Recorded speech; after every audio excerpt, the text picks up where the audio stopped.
Trump के खिलाफ जांच की आशंका से अमेरिकी बाजार फिसले। जनरल इलेक्ट्रिक के नतीजों ने भी बिगाड़ा मूड। एशियाई बाजारों से मिले जुले कारोबार के संकेत और एसजीएक्स निफ्टी 0.25% नीचे। फार्मा दिग्गज डॉक्टर रेड्डीज और ल्यूपिन के लिए अच्छी खबर। डॉक्टर रेड्डीज को नई यूनिट, जबकि ल्यूपिन को गोवा यूनिट के लिए यूएस एफडीए से मिली क्लीन चिट। आज आएंगे एचडीएफसी बैंक और अंबुजा सीमेंट के नतीजे। एचडीएफसी बैंक का मुनाफा 12% बढ़ने का अनुमान, लेकिन अंबुजा सीमेंट के मार्जिन पर दिख सकता है दबाव। आइबुल हाउसिंग फाइनेंस के नतीजों पर भी रहेगी नजर। भारती इन्फ्राटेल और जी एंटरटेनमेंट के भी नतीजे आज। जी एंटरटेनमेंट के मुनाफे में 55% बढ़ोतरी का अनुमान, लेकिन भारती इन्फ्राटेल के नतीजों पर दिख सकता है दबाव।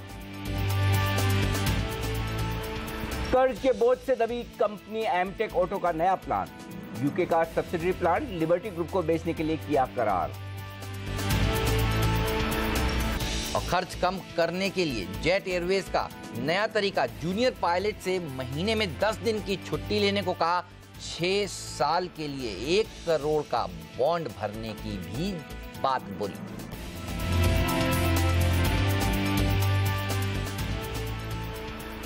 हफ्ते के पहले दिन और नजरें हैं फिर से 10,000 पर। हालांकि ग्लोबल मार्केट्स आज थोड़े ठंडे, तो कमजोर शुरुआत हो तो क्या वहीं पर फिर से खरीदारी करनी चाहिए? जी हाँ, ये होगा हमारा आज का खास फोकस। नमस्कार, मार्केट काउंटडाउन में आप सबका स्वागत है। मैं हूं अनिल सिंघवी। नमस्कार, और मैं हूं हेमंत घई। और आज हमारे साथ जुड़ रहे हैं हमारे दो खास मेहमान, सिमीभौमिक.com की सिमी भौमिक और जॉइंट्री कैपिटल के रिसर्च हेड अविनाश गुरश्कर कुछ ही देर में हमारे साथ स्टूडियो में जुड़ने वाले हैं। लेकिन देखिए, सबसे पहले ग्लोबल मार्केट की तस्वीर किस तरह से निकल कर आई। अमेरिका में थोड़ा सा ठंडा कारोबार हुआ शुक्रवार को, और ट्रंप के यूएस के दरअसल रशिया के साथ क्या कनेक्शंस हैं इलेक्शंस के समय, उसको लेकर वहां पर फिर से चिंताएं उभरी हैं।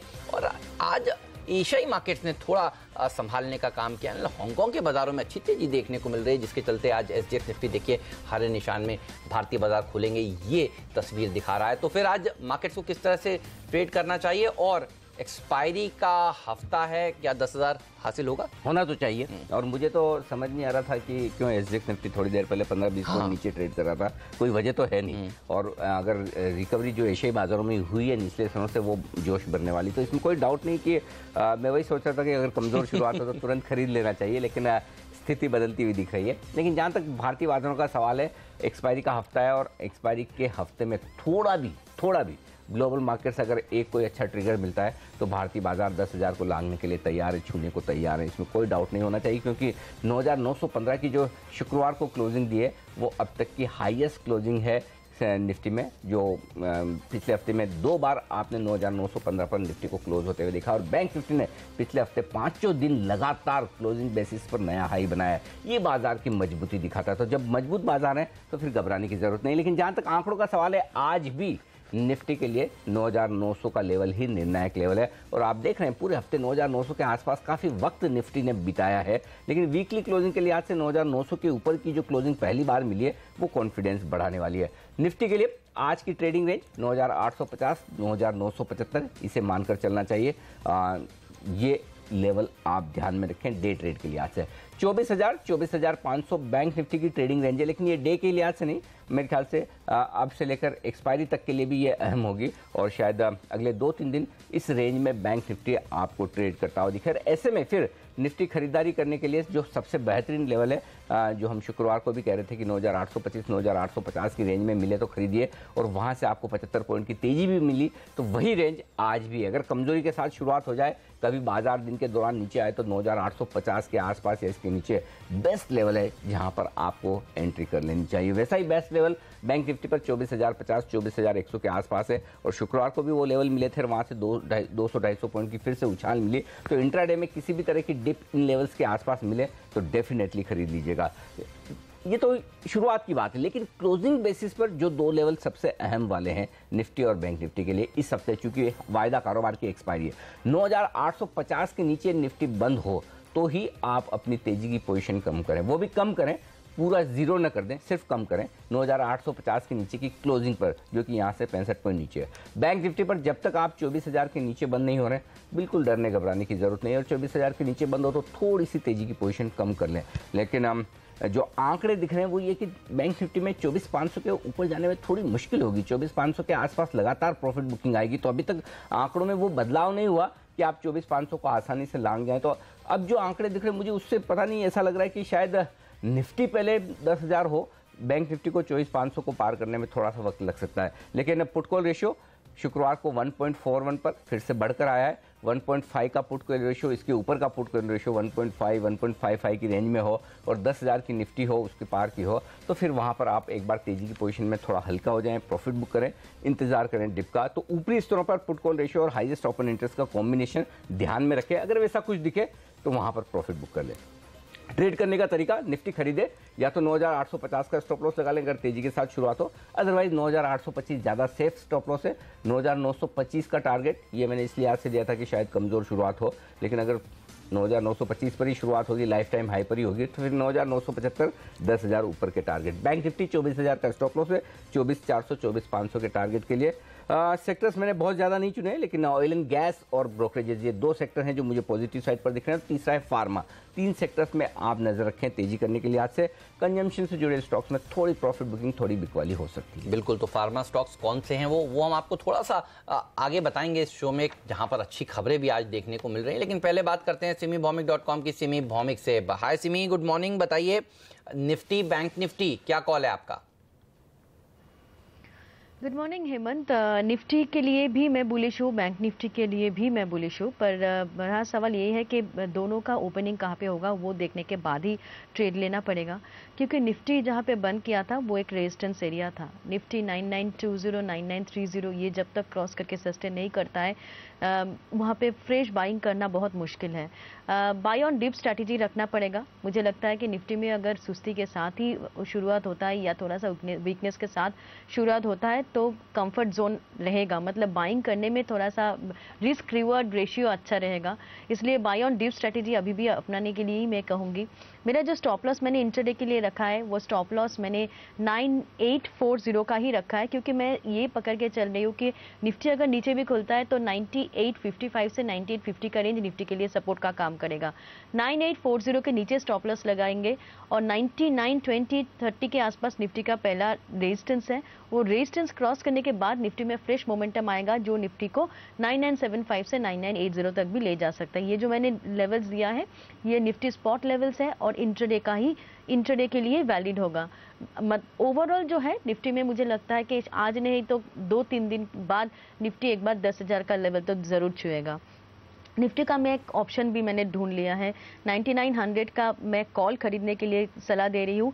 अगर थोड़ा सा डीप में ये कॉल मिलता है तो 40-42 के आसपास मैं खरीदने का सलाह दे रही हूँ। मेरा स्टॉप लॉस होगा 20 का और टारगेट 65 से 85 का होगा। 20 का स्टॉप लॉस मैंने इसलिए चूज किया है, अगर 9850 के आसपास निफ्टी आता है तो उसके साथ 20 का लेवल मैच करेगा। और मैंने जो टारगेट दिया है 65 से 85, वो टारगेट तभी आएगा अगर निफ्टी 9920-30 का रेंज क्रॉस करके 9970-80 के और जाता है तो ही 65-85 का टारगेट आएगा। रहा सवाल बैंक निफ्टी के, बैंक निफ्टी में भी मैं बुलिश हूँ। मुझे लगता है कि बैंक निफ्टी जहाँ पे बैठा है इस जगह से 200 पॉइंट नीचे बैंक निफ्टी का मेजर सपोर्ट है। 24,000 का ही सपोर्ट मैं पकड़ के चल रही हूँ। बाई ऑन डिप्स यहाँ पे भी रहेगा। अगर 24,000 का लेवल होल्ड करता है तो 24,450 से 24,500 का टारगेट होगा। वो इंट्राडे में पॉसिबल नहीं है, 2-3 दिन लग सकता है वहां तक जाने के लिए। चलिए, तो ध्यान तेजी का रखिए। 10,000 का निफ्टी होगा और ज़रूर होगा, ये राय है सिमी की। लेकिन अच्छी बात ये हो रही है कि 5 दिनों की बिकवाली के बाद घरेलू संस्थागत निवेशकों ने कम से कम कैश मार्केट में तो खरीदारी करी है, चाहे 150 करोड़ रुपए के आसपास की। लेकिन एफआईएस का फिगर पिछले 5 दिनों का सबसे कम आया है। कैसे रीड कर रहे हैं आप इसे? लेकिन चिंता की बात है नहीं हेमंत, और वो इसलिए नहीं कि क्योंकि उन्होंने स्टॉक फ्यूचर्स दबा के खरीदे। कैश में खरीदने के बजाय स्टॉक फ्यूचर्स में 1,000 करोड़ से बड़ी की खरीदारी है। हालांकि ओपन इंटरेस्ट घटा है स्टॉक फ्यूचर्स में, इसका मतलब क्लियर कट है कि शॉर्ट कवरिंग हुई है। तो जो हम बात कर रहे थे ना कि वो सेबी का सर्कुलर आने के बाद एक्सपायरी के जितना नजदीक पहुंचेंगे शॉर्ट कवरिंग होने की संभावना, तो स्टॉक फ्यूचर्स में शॉर्ट कवरिंग दिखना शुरू हो गई। अच्छा, इनको इसका मतलब इन लोगों को लग रहा है सेबी की तरफ से कोई और अतिरिक्त इंफॉर्मेशन नहीं आने वाली, लोगों को दरअसल कवर करने पड़ेंगे अगर शॉर्ट्स उन्होंने बनाए, अनवाइंड करनी पड़ेंगी अपनी पोजीशन। क्योंकि देखिए एक बार अभी तो सर्कुलर निकाला है, कोई ऐसी वजह है ही नहीं कि जिसकी वजह से सेबी ये सोचे कि जो एक्सटेंशन दे दिया जाए। हाँ, एक्सटेंशन क्यों देना चाहिए, देना भी नहीं चाहिए और कोई बड़ी पोजीशंस है भी नहीं। तो ऐसे में वो शॉर्ट कवरिंग होती हुई दिख रही है। 200 करोड़ से ज्यादा की इंडेक्स फ्यूचर्स में खरीदारी हुई, लेकिन वहां पर भी आंकड़े बड़े मिले जुले से हैं, तो ओवरऑल आंकड़े खराब है नहीं। अब वायदा कारोबार के आंकड़े इसलिए खराब दिख रहे हैं क्योंकि 3300 करोड़ के ऑप्शंस बेचे, एफआईएस की तरफ से दमदार ऑप्शंस में बिकवाली हुई है। तो इसका मतलब ये समझिए कि जनरली होता क्या है, सीरीज की शुरुआत में एफआईएस ऑप्शन खरीदते हैं और सीरीज के अंत में बेचते हैं। जब उन्हें पता है कि आउट ऑफ द मनी वाले ऑप्शंस हैं जो उन्होंने खरीद रखे हैं, तो फिर उसे जनरली एफआईएस कभी ऑप्शन बेच के प्रीमियम कमाने के मूड में नहीं होते, थोड़े बहुत हेज फंड को छोड़ दें। उनका इरादा ऑप्शन में ट्रेडिंग करने के पीछे सिर्फ और सिर्फ हेजिंग के लिहाज से होता है। तो जब उन्हें पता है कि अब 4 दिन बचे और इस ऑप्शन की कोई खास वैल्यू है नहीं जिसे हमें होल्ड करके रखने में मतलब नहीं, सीरीज में हमें जो इंश्योरेंस चाहिए था, प्रोटेक्शन चाहिए था ऊपर नीचे होने से, वो मिल गया, तो वो क्लियर कट डायरेक्शन दिख रहा है। और जब आप देखिए जो ऑप्शंस खरीदे हुए हैं सामने सामने, जब आप स्टॉक फ्यूचर्स में शॉर्ट कवरिंग कर रहे हैं तो फिर ऑप्शन में मंदी की पोजीशन क्यों रखेंगे, वो चीज होती हुई दिख रही है। तो ओवरऑल कहीं कोई डेटा में घबराने की जरूरत नहीं है। मैं तो ये कहूंगा कि कम से कम किसी भी लेवल पर ऑप्शन को छोड़ दें, वो भी आंकड़े ठीक है।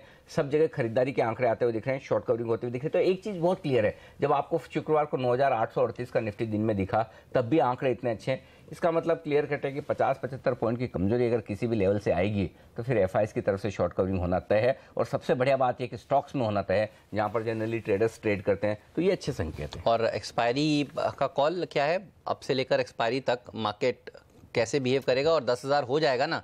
कोई डेटा सजेस्ट कर रहा है आपको इस तरह होना का? तो चाहिए। 85 पॉइंट तो दूर है, हम देखा ज्यादा दूर नहीं, और होने को आज भी हो जाए, यू नेवर नो। ऐसा कोई खास नहीं होने जैसा कोई डेटा नहीं है। लेकिन हेमंत, एक चीज जो साफ दिख रही है कि अगर आप, अच्छा वो आपने वो नहीं पूछा कि एक्सपायरी किस लेवल पर होगी क्योंकि क्या है कि 9,900 के आसपास इतना वक्त बिता रहा है निफ्टी, और डेटा इस तरह से बने हुए हैं कि 9,900 से हटकर कोई निर्णायक लेवल निकल ही नहीं पा रहा है। आज भी देखिए 9,900 के पुट और कॉल दोनों पर लगभग बराबरी का ओपन इंटरेस्ट बना हुआ है, 46 लाख का दोनों ही जगह ओपन इंटरेस्ट। इसका मतलब क्लियर कट है कि तेजी और मंदी करने वाले दोनों ट्रेडर्स के बीच में रस्साकशी चल रही है। अब मंदी करने वाले ट्रेडर्स क्या सोच रहे हैं कि चलिए ज्यादा से ज्यादा बढ़ गया तो क्या हो जाएगा, 10,000 तक हम खड़े रहेंगे, क्योंकि 10,000 पे तो बहुत लोग बेचने आएंगे। ये उनकी साइकोलॉजी है।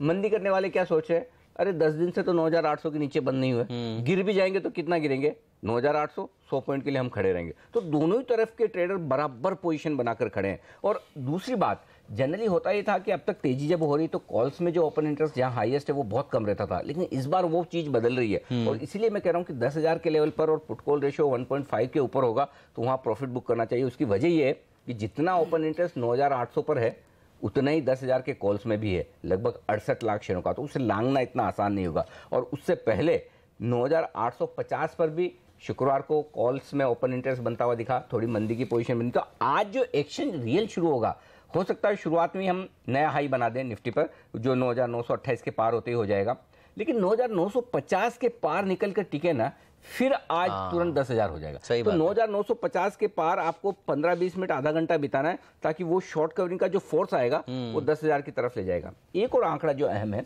बैंक निफ्टी का, बड़े दिनों बाद बैंक निफ्टी में 2,10,000 शेयरों का ओपन इंटरेस्ट घटा है शुक्रवार को।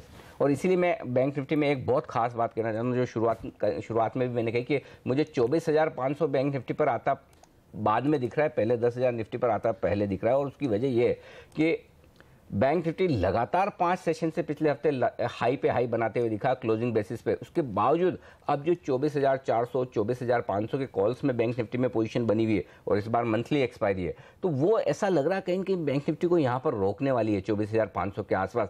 अब बैंक निफ्टी को इसके पार निकलने के लिए या तो आपका HDFC बैंक, एक्सिस, ये इतने दमदार नतीजे दें, अब लीडरशिप प्राइवेट बैंक से चाहिए। सरकारी बैंक 24,500 के ऊपर नहीं ले जा पाएंगे बैंक निफ्टी को, ये मुझे दिख रहा है। तो यहाँ पर थोड़ा ऊपरी स्तरों पर ज़्यादा सावधान रहें, बैंक निफ्टी पर थोड़ी प्रॉफिट बुक करें। 24,500 के आसपास मिल जाए तो बहुत बढ़िया लेवल होंगे। ये एक संकेत साफ तौर पर आपके लिए। तो कुल मिलाकर वायदा कारोबार के संकेतों में खास घबराने की जरूरत नहीं है।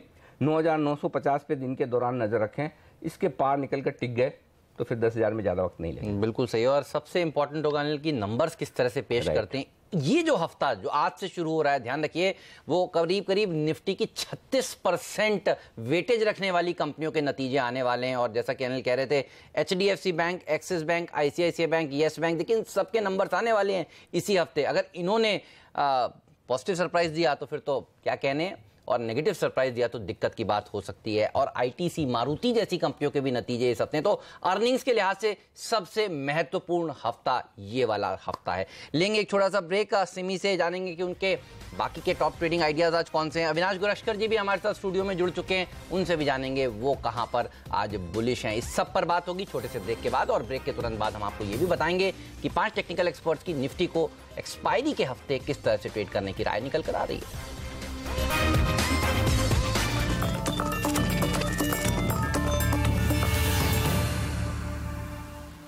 मार्केट काउंटडाउन में आप सभी का स्वागत है। वक्त हो गया अब ये जानने का कि आज निफ्टी को आपको किस तरह से ट्रेड करना चाहिए, और हमारे 5 एक्सपर्ट्स की राय आपके सामने अब आती हुई। Mudit Goyal SMC group of companies के कह रहे हैं कि तेजी करिए, 9960 का टारगेट, 9890 का स्टॉप लॉस रखिए। खरीदारी की राय है जय ठक्कर की भी 9815 के स्टॉप लॉस से करना चाहते हैं तेजी, 9970 के टारगेट के लिए। डेरिवेटिव ट्रेडिंग रिसर्च.com के मनीष शर्मा कह रहे हैं कि बेचकर चलिए, और बेचिए कहाँ, 9900 के आसपास, स्टॉप लॉस रखिए 9950 का, 9800 का स्टॉप टारगेट आज का। सुमित जैन डेस्टी मनी सिक्योरिटीज के बुलिश हैं, पॉजिटिव है, 9874 उनका स्टॉप लॉस का लेवल है और 9974 उनका टारगेट।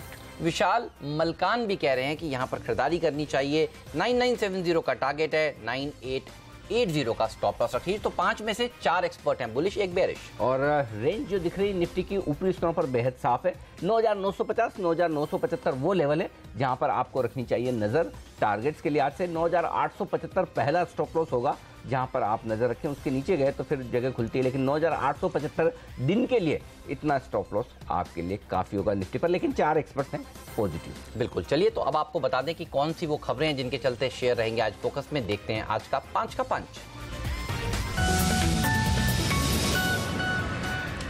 डीवीज लैब आज का एक्सीडेंट कह सकते हैं इसे, जिस तरह से कमजोर नतीजे आए, बेहद ही खराब और मार पड़ना तय है स्टॉक पर, क्योंकि नेट प्रॉफिट में 42% की कमी आती हुई दिखी है, और आय अगर आप देखें तो यहां पर लगभग 19% घटती हुई नजर आई है।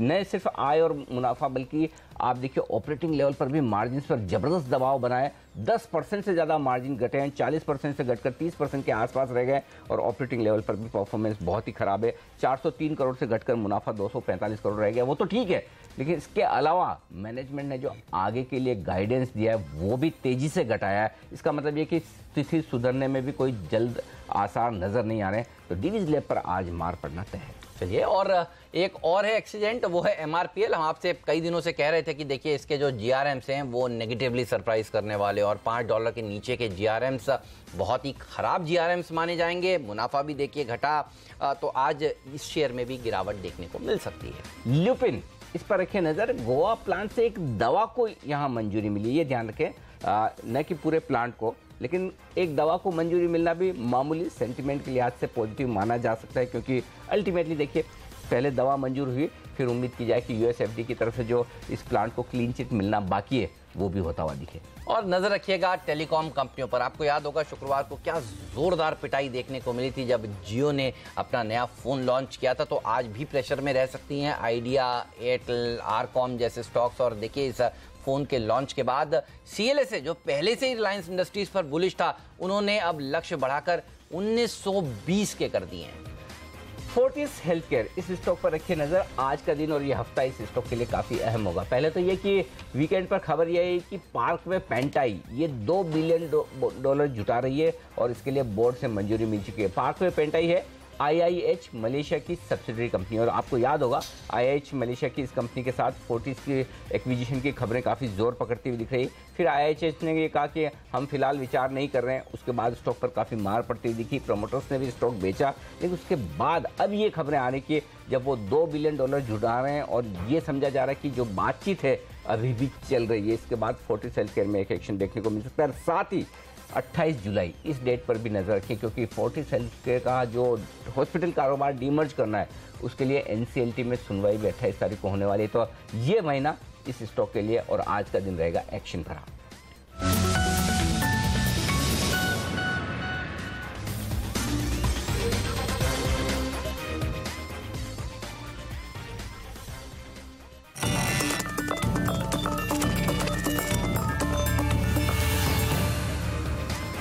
स्वागत है आप सभी का सीएनबीसी आवाज पर। आपको याद होगा ब्रेक से पहले हम आपसे कह रहे थे कि हफ्ता सबसे महत्वपूर्ण हफ्ता है नतीजों के लिहाज से, और आज का दिन भी बहुत महत्वपूर्ण है। देखिए काफी सारी कंपनियां जिनके नतीजे आज आने वाले हैं, एचडीएफसी बैंक, भारती इन्फ्राटेल, अंबुजा, जी, इंडिया बुल्स, हाउसिंग फाइनेंस। तो क्या है उम्मीदें बताने के लिए सीएनबीसी आवाज की रिसर्च टीम हमारे साथ जुड़ चुकी है। रिसर्च हेड आशीष वर्मा, सोनम मेहता, वरुण दुबे। वरुण, शुरुआत आपसे बताइए, एचडीएफसी बैंक और भारती इन्फ्राटेल क्या अपेक्षाएं? देखिए, सबसे पहले दिग्गज एचडीएफसी बैंक की बात करें तो पिछले क्वार्टर में एक पॉजिटिव सरप्राइज के बाद अब स्ट्रीट पे ज़्यादातर एनालिस्ट ये मान के चल रहे हैं कि ये बैंक एनआईआई में 20% की ग्रोथ ज़रूर डिलीवर करेगा। हमारा अनुमान है कि एनआईआई 7,780 करोड़ से बढ़ के 9,340 करोड़ के आसपास आ सकते हैं। मुनाफे में भी अच्छा खासा 21% का जंप होगा। नेट इंटरेस्ट मार्जिन 4% के ऊपर रहते तो स्ट्रीट इसे पॉजिटिव मान के चलेगा। और जो लोन ग्रोथ है, खासकर जो डोमेस्टिक लोन ग्रोथ है, उसमें अच्छा खासा 20% के आसपास का जंप रहेगा। वहीं भारतीय इन्फ्राटेल की बात करें तो इस कंपनी के नतीजे थोड़े सुस्त रहेंगे। कुल आय में महज 1.5% के आसपास की बढ़ोतरी होगी। लेकिन याद रखें, रिलायंस जियो और भारती एयरटेल की तरफ से जो नेटवर्क रोल आउट किया जा रहा है डेटा में, उसका काफ़ी हद तक फ़ायदा इस कंपनी को मिलेगा, जिसके कारण टेनेंसी रेशियो जो है इस कंपनी के काफ़ी हद तक बढ़ सकते हैं। मुनाफे में करीब 11-11.5% के आसपास की बढ़ोतरी होगी। लेकिन एनर्जी डिवीजन में प्रेशर के कारण इस कंपनी की जो ओवरऑल मार्जिन है उसमें दबाव रहेगा। तो इन नतीजों पर रखिए नजर। लेकिन इसके साथ ही सोनम भी है हमारे साथ। सोनम, बताइए आपके पास कौन से रिजल्ट्स हैं? अंबुजा सीमेंट और जी एंटरटेनमेंट एंटरप्राइजेस, ये दोनों स्टॉक्स पे मेरी नजर है। अंबुजा सीमेंट से शुरुआत करना चाहूंगी। अंबुजा सीमेंट की दूसरे तिमाही नतीजे, क्योंकि ये कैलेंडर ईयर फॉलो करता है, और साथ ही आपको स्टैंड अलोन आंकड़ों पर नजर रखनी होगी। अब नतीजों के लिहाज से काफी मिले जुले नतीजे रहेंगे, जहां पे आय के आंकड़े में 8% की बढ़ोतरी दिखाई देगी, वहीं मुनाफे में 10% की गिरावट दिखाई देगी, क्योंकि रियलाइजेशन और वॉल्यूम्स दोनों मजबूत रहे हैं। जहां पे नॉर्थ और वेस्ट मार्केट से परफॉर्मेंस काफी अच्छा रहा है, डिमांड काफी मजबूत रही है। तो वॉल्यूम्स में 5% की बढ़ोतरी, तो रियलाइजेशंस में भी 5% की बढ़ोतरी साल दर साल देखने को मिलेगी।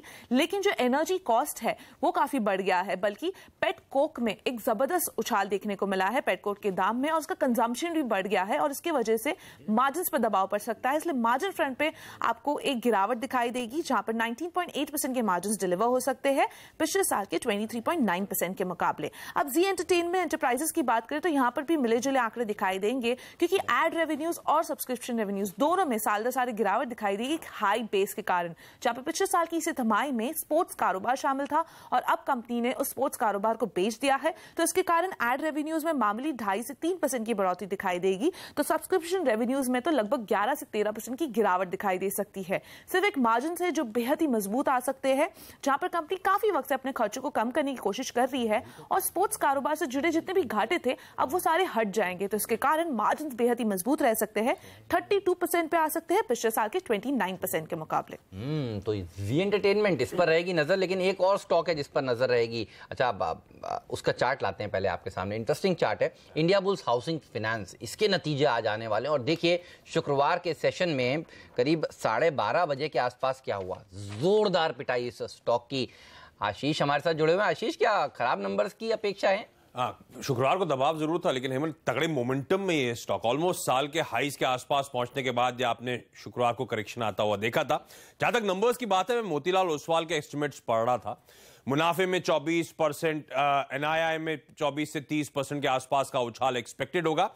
पर स्ट्रीट आमतौर पर नंबर से ज्यादा मेट्रिक्स पे फोकस करती है, और वो मेट्रिक्स इंपॉर्टेंट इसीलिए क्योंकि लोन ग्रोथ की एक्सपेक्टेशन से 25 से 30%, तो ये आंकड़ा, इससे बेहतर आंकड़ा बाजार को पसंद आएगा। स्प्रेड्स 3.1% के ऊपर हुए तो नंबर्स मानिए अच्छे होंगे, और सबसे इंपॉर्टेंट तो तमाम फाइनेंशियल कंपनीज के लिए एसेट क्वालिटी होती है।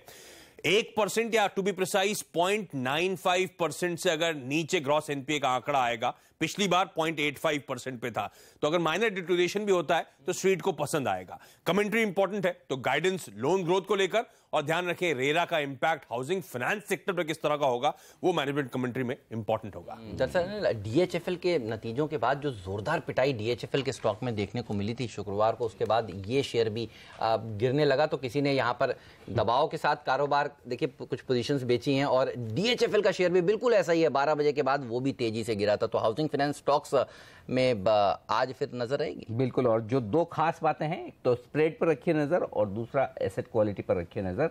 ये सबसे ज्यादा अहम होंगे जो आशीष ने आपको बताएं। ब्रेक का वक्त है, और इस ब्रेक के उस पार हम लेकर आएंगे आपके लिए ब्रोकरेज रिपोर्ट।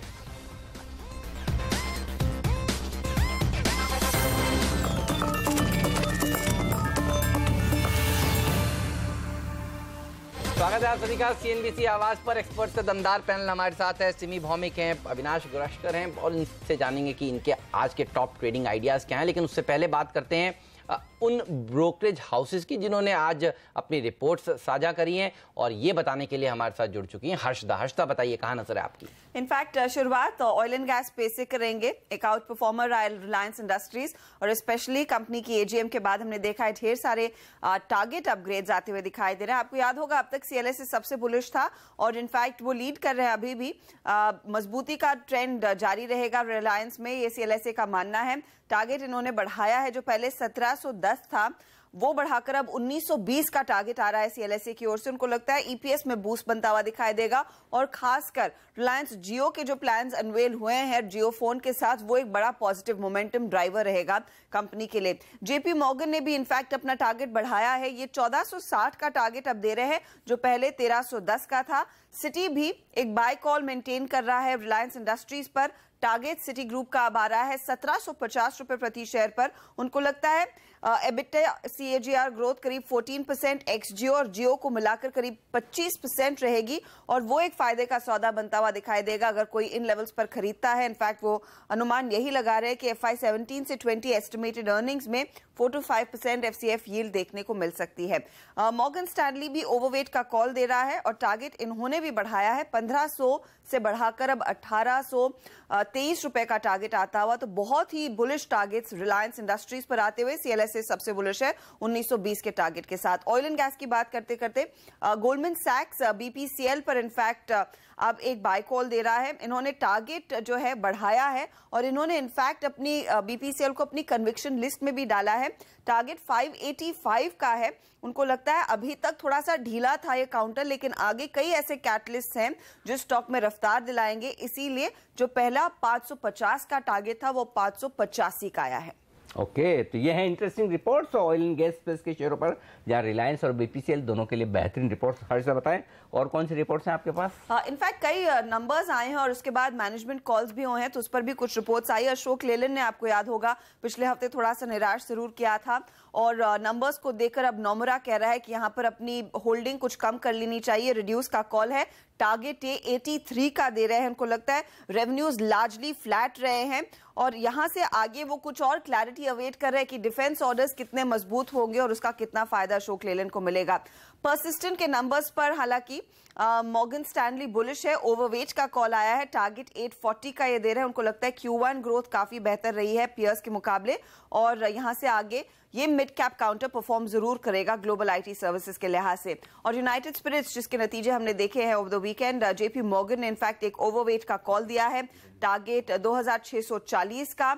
मॉर्गन स्टैनली भी ओवरवेट का कॉल दे रहा है। यूनाइटेड स्पिरिट्स में 2900 का टारगेट यहां पर आया है। याद रखिए Q1 ऑपरेटिंग परफॉर्मेंस उम्मीद पर खरा नहीं उतरा है, क्योंकि वो हाईवे पर जो बैन था उसका इंपैक्ट देखने को मिला है, लेकिन Q2 और Q3 में वो ऑफकोर्स जो बैन है ऑफसेट होगा और वहां से ग्रोथ जरूर आती हुई दिखाई देगी।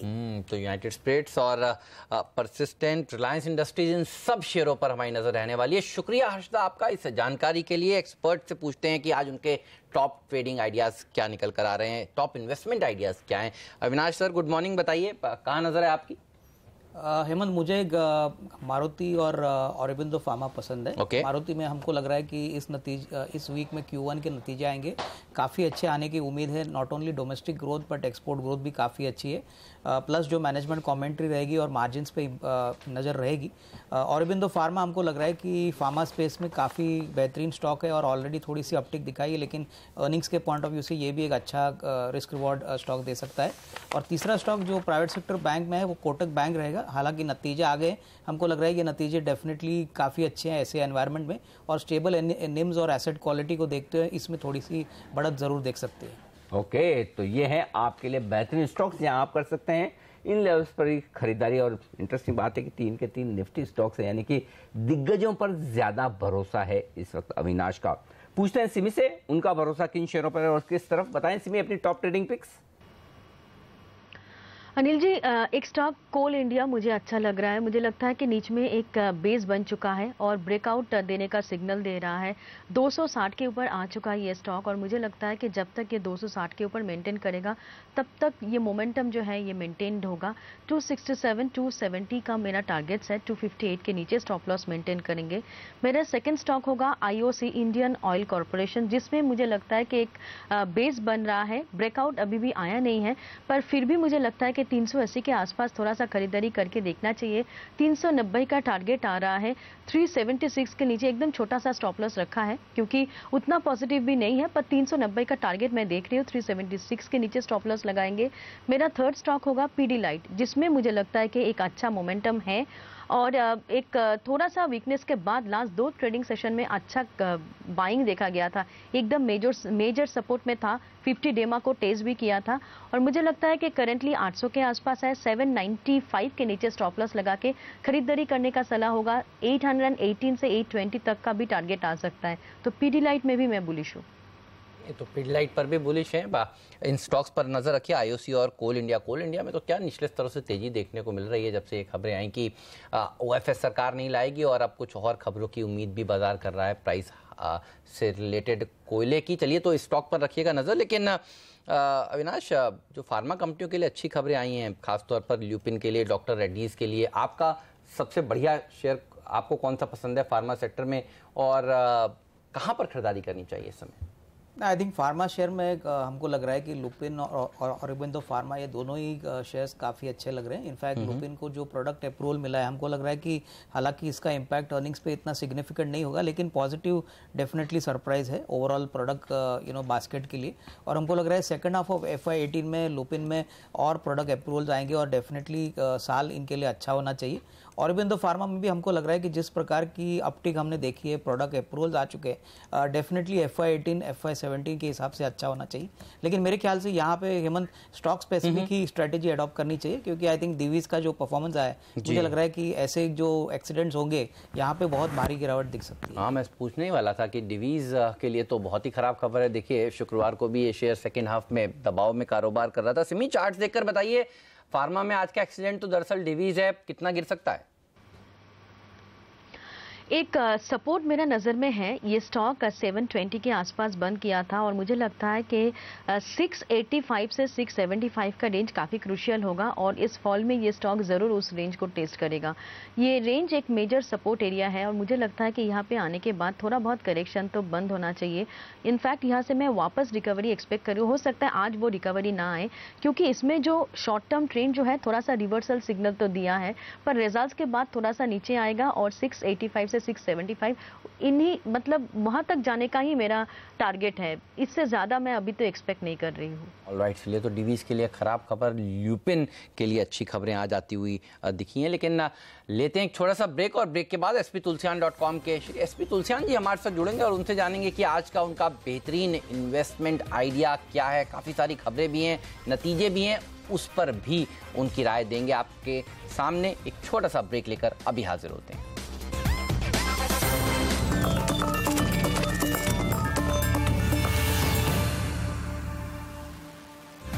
स्वागत है आप सभी का CNBC आवाज पर। आप देख रहे हैं मार्केट काउंटडाउन और बात कर रहे हैं हम उन कंपनियों की जिनके नतीजे ओवर द वीकेंड आए। और यूनाइटेड स्पिरिट्स ये एक और ऐसा स्टॉक है जिसने थोड़े से कमजोर नतीजे पेश किए और अनुमान लगा भी रहा था बाजार, जिस तरह से हाईवेज के ऊपर जो सुप्रीम कोर्ट का ऑर्डर आया था उसके चलते यहाँ पर प्रेशर बनना था, लेकिन बहुत अच्छी तेजी देखी जा चुकी है यूनाइटेड स्पिरिट्स।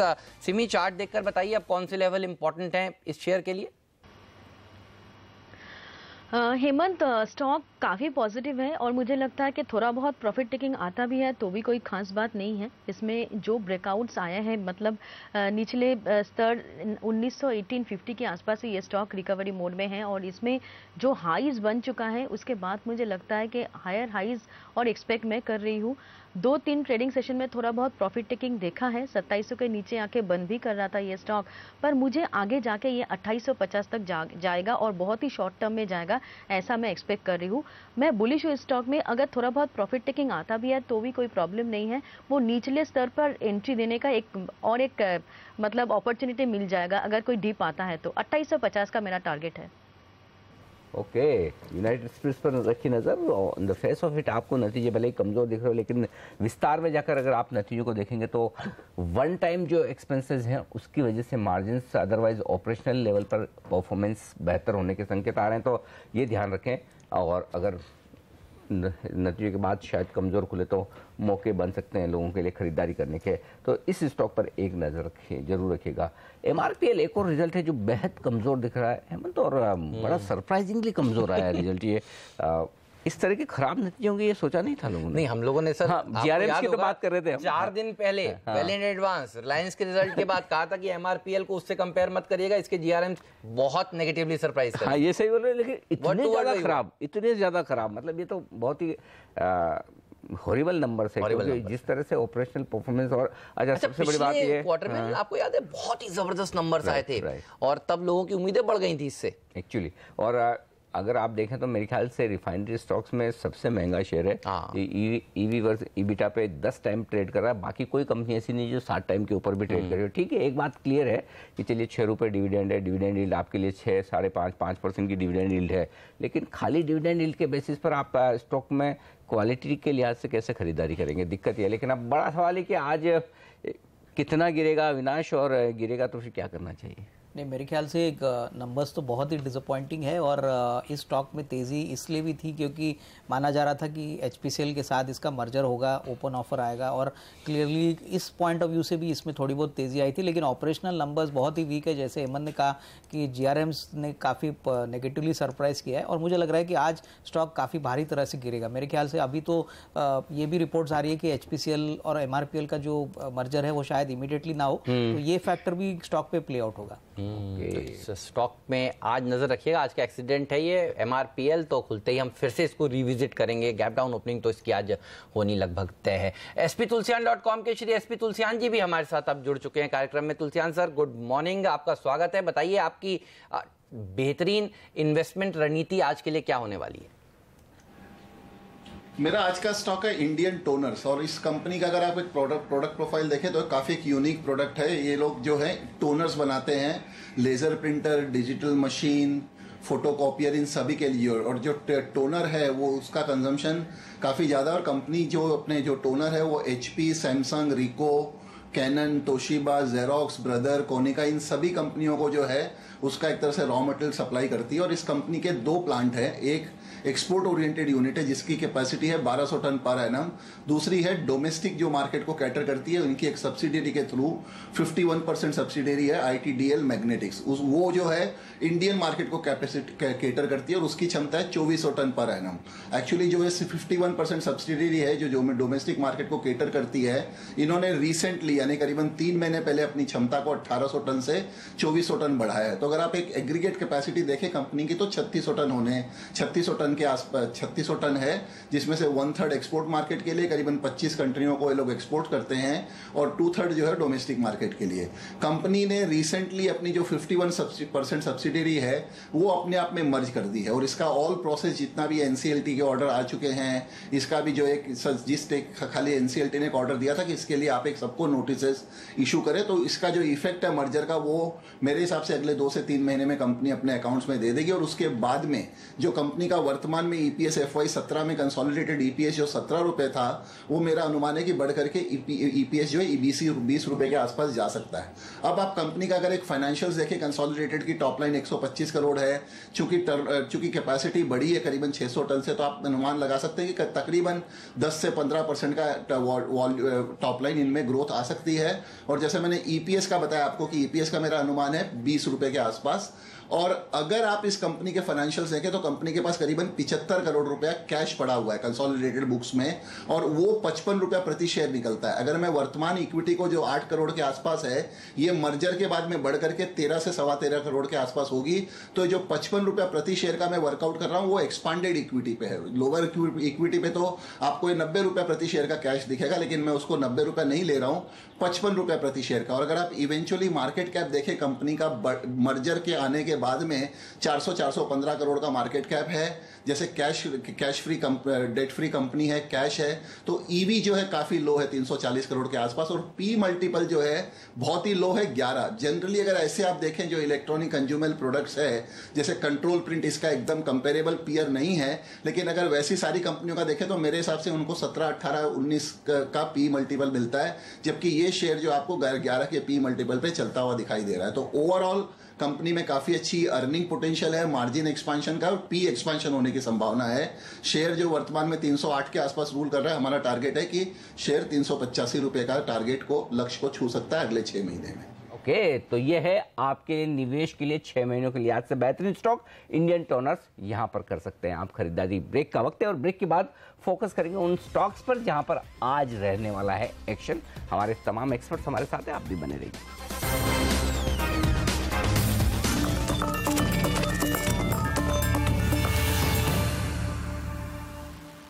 हमारे एक्सपर्ट्स हमारे साथ हैं सिमी भौमिक, अविनाश गोरशकर और बाजार के जाने माने दिग्गज sptulsian.com के श्री SP तुलसियान साहब भी हमारे साथ हैं। सर, इस खबर पर आपसे राय लेना चाहता हूं। एमटेक ग्रुप को लेकर आई कि इनकी यूके की जो सब्सिडरी कंपनी है उसका प्लांट ये लिबर्टी को बेचने का मन बना रही है। क्या कुछ हो सकता है इन शेयरों में? नतीजे तो बेहद खराब है, आप विस्तार से बताएं सर, नतीजों के लिहाज से भी, और इन खबर का क्या असर होगा, और जो लोग इन शेयरों में फंसे हुए हैं वो अब क्या करें? इसमें देखिए अनिल जी, ऐसा है कि जहां तक आपने बिल्कुल सही कहा कि आप रिजल्ट्स को बिल्कुल भी इंपॉर्टेंस नहीं दे सकते। रिजल्ट्स बेहद खराब हैं एमटेक के जो 30 जून के आए, और अगर आप चारों कंपनी को लें, एमटेक, कास्टेक, जेएमटी ऑटो, मेटलिस फॉर्जिंग, तो इन सभी पे आपको एक कंबाइंड व्यू लेना पड़ेगा। और जितने भी अगर आप एक एमटेक ग्रुप देखें, जैसे मैंने पहले भी कहा था कि अगर इसका जो जब कंपनी नॉर्मल ऑपरेशन में चल रही थी, अब तो कंपनी का ऑपरेशन सस्पेंडेड है, वर्किंग कैपिटल नहीं मिल रही है, लेकिन जो नॉर्मल ऑपरेशन थे उसमें 15,000 करोड़ का इनकी सालाना इनकम थी। और इनकी अनुमान लगाना बहुत मुश्किल है, अभी मेरे पास हैंडी डेटा नहीं है, लेकिन इनके काफी ओवरसीज सब्सिडी है, नहीं तो भी 20-25 के आसपास होंगी।